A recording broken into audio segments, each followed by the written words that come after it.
Hi everyone, എല്ലാവർക്കും പോണി tales ചാനലിലേക്ക് സ്വാഗതം. കഴിഞ്ഞ കുറേ ദിവസങ്ങളായിട്ട് നമ്മുടെ ചാനലുകളിൽ നിറഞ്ഞു നിൽക്കുന്ന വാർത്തയാണ് വഖഫ് ബോർഡും അതുപോലെ തന്നെ മുനമ്പം സമരവും. ഇന്ന് ഈ വീഡിയോയിൽ എന്താണ് വഖഫ് ബോർഡ്, എന്താണ് ഈ സമരത്തിനും വിവാദങ്ങൾക്കും പിന്നിലെന്ന് നമുക്കറിയാം. ശരിക്കും വഖഫ് എന്ന ആശയം ഇസ്ലാമിക നിയമത്തിൽ നിന്നുള്ളതാണ്. സാമൂഹിക ഉദ്ദേശത്തിന് വേണ്ടി അല്ലെങ്കിൽ ഒരു ധാർമ്മിക ഉദ്ദേശത്തിന് വേണ്ടി ഒരാൾ കൊടുക്കുന്ന ഫണ്ട് അല്ലെങ്കിൽ പ്രോപ്പർട്ടി ഓഫ് ലാൻഡ്, ഭൂമിയാണ് ശരിക്കും വഖഫ് എന്ന് പറയുന്നത്. ഇനി ഒരു ഭൂമി വഖഫായിട്ട് പ്രഖ്യാപിക്കപ്പെട്ട് കഴിഞ്ഞാൽ അത് ഇസ്ലാമിക നിയമപ്രകാരം അവരുടെ സാമൂഹിക ക്ഷേമ പ്രൊജക്ടുകളായ പള്ളികൾ അല്ലെങ്കിൽ സ്കൂളുകൾ ഇങ്ങനെയുള്ള പ്രൊജക്ടുകൾക്ക് വേണ്ടി ഉപയോഗിക്കപ്പെടും. ഇനി എങ്ങനെയാണ് ഈ വഖഫ് പ്രവർത്തിക്കുന്നത്? ഒരു ഭൂമി വഖഫായിട്ട് പ്രഖ്യാപിക്കപ്പെട്ട് കഴിഞ്ഞാൽ പിന്നെ ആ ഭൂമി വിൽക്കാനോ വേറൊരാൾക്ക് ട്രാൻസ്ഫർ ചെയ്യാനോ അല്ലെങ്കിൽ വരും തലമുറകളിലേക്ക് ഇൻഹെറിറ്റ് ചെയ്യാനോ പാടില്ല. അതായത് അനിശ്ചിത കാലത്തോളം, അതായത് കാലാകാലങ്ങളോളം ആ ഭൂമി വഖഫ് പ്രോപ്പർട്ടി ആയിട്ട് തന്നെ നിലനിൽക്കും. ഇനി നമ്മൾ ഇന്ത്യയിലേക്ക് വരികയാണെങ്കിൽ ഇന്ത്യയിൽ ഈ വഖഫ് പ്രോപ്പർട്ടീസ് അല്ലെങ്കിൽ ഈ ഭൂമീസ് സംരക്ഷിക്കുന്നത് അല്ലെങ്കിൽ നോക്കുന്നത് സംസ്ഥാന തലത്തിലുള്ള വഖഫ് ബോർഡ്സ് ആണ്. ഇന്ത്യയിൽ ഇന്ന് ഏകദേശം 30ഓളം വഖഫ് ബോർഡ്സ് ഉണ്ട്. അപ്പോൾ ഈ ഒരു കിട്ടുന്ന പ്രോപ്പർട്ടീസ് അല്ലെങ്കിൽ ഈ ഭൂമികള് അവർക്ക് സാമൂഹികപരമായിട്ടുള്ള കാര്യങ്ങൾക്ക് ഉപയോഗിക്കുന്നു എന്ന് ഉറപ്പുവരുത്തുന്നതും അതുപോലെ തന്നെ ഈ റവന്യൂ, അതായത് അതിൽ നിന്ന് കൊണ്ടുവരുന്ന ഇൻകം അവരുടെ ആവശ്യങ്ങൾക്ക് വേണ്ടി കറക്റ്റ് ആയിട്ട് ഉപയോഗിക്കുന്നു എന്നുള്ളതും ഉറപ്പുവരുത്തുന്നതും ഈ വഖഫ് ബോർഡ്സ് ആണ്. വഖഫ് ബോർഡ്സ് ശരിക്കും സ്ഥാപിക്കപ്പെടുന്നത് വഖഫ് ആക്ട് പ്രകാരമാണ്. ഇനി നമുക്ക് എന്താണ് വഖഫ് ആക്ട് എന്ന് കാണാം. ശരിക്കും നമ്മൾ വഖഫ് ആക്ടിന്റെ ഒറിജിൻ, അതായത് തുടക്കം നോക്കിപ്പോയാൽ ഇത് സംഭവിക്കുന്നത് ബ്രിട്ടീഷിന്റെ ഭരണകാലത്താണ്. ബ്രിട്ടീഷിന്റെ ഭരണകാലത്ത് അവര് ശരിക്കും നമ്മൾ മതപരമായിട്ട് എന്തെങ്കിലും സംഭാവന ചെയ്യുന്നതിന് റെഗുലേഷൻസ് കൊണ്ടുവന്നു. അപ്പോ ഇൻഡിപെൻഡൻസിന് ശേഷം, നമുക്ക് ഇന്ത്യക്ക് സ്വാതന്ത്ര്യം കിട്ടിയതിന് ശേഷം ഈ മതപരമായിട്ടുള്ള സംഭാവനകൾക്കുള്ള റെഗുലേഷൻസിനെ ഇന്ത്യ 1954 വഖഫ് ആക്ട് ആയിട്ട് രൂപീകരിച്ചു. 1995 ഈ വഖഫ് ആക്ടിൽ വളരെ പ്രധാനപ്പെട്ട കുറച്ച് മാറ്റങ്ങൾ കൊണ്ടുവന്നു. ശരിക്കും സുതാര്യത ഉറപ്പുവരുത്താനും അതുപോലെ തന്നെ നിയമവിരുദ്ധമായിട്ട് വഖഫ് പ്രോപ്പർട്ടീസ് വിൽക്കുന്നത് തടയാനും വേണ്ടിയിട്ടാണ് ഈ മാറ്റങ്ങൾ കൊണ്ടുവന്നത്.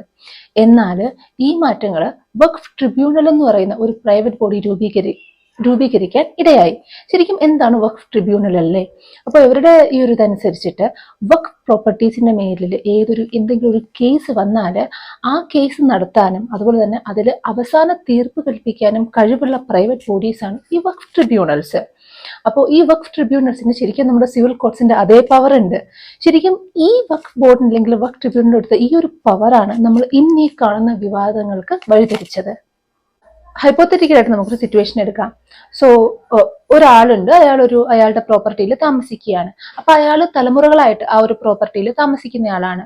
അപ്പോ പെട്ടെന്ന് അയാൾക്കൊരു നോട്ടീസ് കിട്ടുകയാണ്, ഇതൊരു വഖഫ് പ്രോപ്പർട്ടിയാണ്, അതുപോലെ തന്നെ ഈ ഒരു പ്രോപ്പർട്ടിയുടെ അവകാശം വഖഫ് ബോർഡിനാണ്. അപ്പൊ ഇങ്ങനെ ഒരു സിറ്റുവേഷൻ വരുമ്പോൾ എന്താ സംഭവിക്കുന്നതെന്ന് പറഞ്ഞാൽ ആ കറണ്ട് ഓണറിന്റെ കയ്യിൽ ആ ഒരു ലാൻഡ് ഡോക്യുമെന്റ്സ് കാണും, എന്നാൽ വഖഫ് ബോർഡിലും ഈ ഒരു ഇത് കാണും.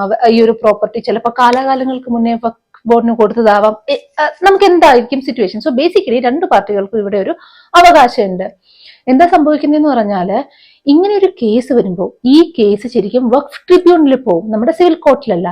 അത് ഈ 1995 ആക്ട് കാരണമാണ് ഈ ഒരു പവർ വന്നത്. അങ്ങനെ വഖഫ് ട്രിബ്യൂണലിൽ ഈ ഒരു കേസ് പോകുമ്പോൾ ഒബ്വിയസ്ലി വഖഫ് ബോർഡിന് മോർ പവർ അവിടെ കാണുകയും ഈ ഒരു സിറ്റുവേഷൻ കാരണം തന്നെ നമ്മുടെ ഈ ഒരു മനുഷ്യൻ അല്ലെങ്കിൽ ആ ഒരു ആൾക്ക് തന്റെ അവകാശം ലംഘിക്കപ്പെടുന്നതായിട്ട് അവിടെ തോന്നും.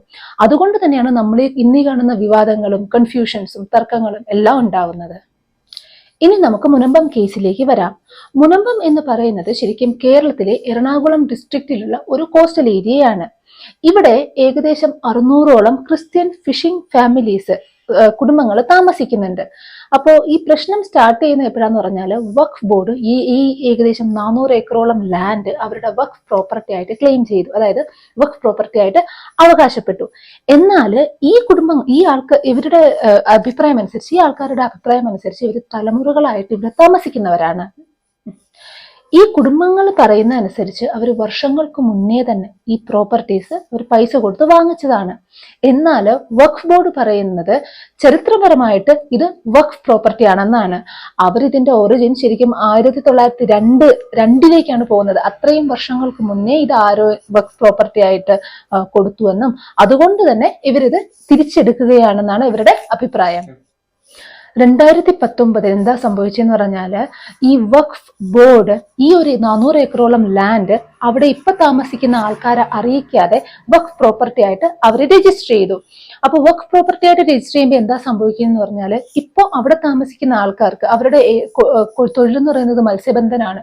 അപ്പൊ അവർക്ക് അവർ വാങ്ങിച്ച ഈ ഒരു ലാൻഡ് വിൽക്കാനോ അല്ലെങ്കിൽ മോർട്ടേജ് ചെയ്യാനോ അല്ലെങ്കിൽ അവരുടെ ഏതൊരു ആവശ്യത്തിനും ഉപയോഗിക്കാനോ പറ്റാതെയായി.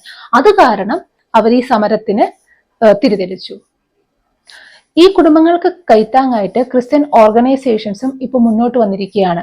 കേരള കാത്തലിക് ബിഷപ്പ് കൗൺസിൽ, അതുപോലെ തന്നെ സിറോ മലബാർ ചർച്ച്, ഇങ്ങനെയുള്ള ക്രിസ്ത്യൻ ഓർഗനൈസേഷൻസ് ഈ സമരത്തിന് പിന്തുണ പ്രഖ്യാപിച്ചിട്ടുണ്ട്. അപ്പൊ ഇവരുടെ ആവശ്യം എന്ന് പറയുന്നത് വഖഫ് ആക്ടിൽ വീണ്ടും മാറ്റങ്ങൾ കൊണ്ടുവരിക. വഖഫ് ആക്ട് പ്രകാരം ഇപ്പോ അവർക്ക് ഏതൊരു പ്രോപ്പർട്ടിയിലും ഡയറക്റ്റ് വന്ന് ക്ലെയിം, അതായത് പ്രോപ്പർട്ടി അവകാശപ്പെടാൻ സാധിക്കും. എന്നാൽ ഈ പവേഴ്സ് കുറയ്ക്കുക. അതുപോലെ തന്നെ ഒരു പ്രോപ്പർട്ടിയിൽ ഒത്തിരി നാളായിട്ട് ഒരാൾ ഒരു ഫാമിലി താമസിക്കുകയാണെങ്കിൽ അവരുടെ അവകാശങ്ങളും നോക്കുക, അവരുടെ അവകാശങ്ങൾക്ക് ലംഘനം വരാതിരിക്കുക. ഇതാണ് ഇവർ ഉന്നയിക്കുന്ന ആവശ്യങ്ങൾ. അപ്പോ നമുക്കിനി കാണേണ്ടിയിരിക്കുന്നു ഗവൺമെന്റ് ഇത് എങ്ങനെയാണ് ഈ ഒരു പ്രോബ്ലം, ഈ ഒരു വിവാദം ഹാൻഡിൽ ചെയ്യുന്നത്. ഗവൺമെന്റിന്റെ നടപടി എന്താണെന്ന് നമ്മൾ കാത്തിരുന്ന് കാണേണ്ടിയിരിക്കുന്നു.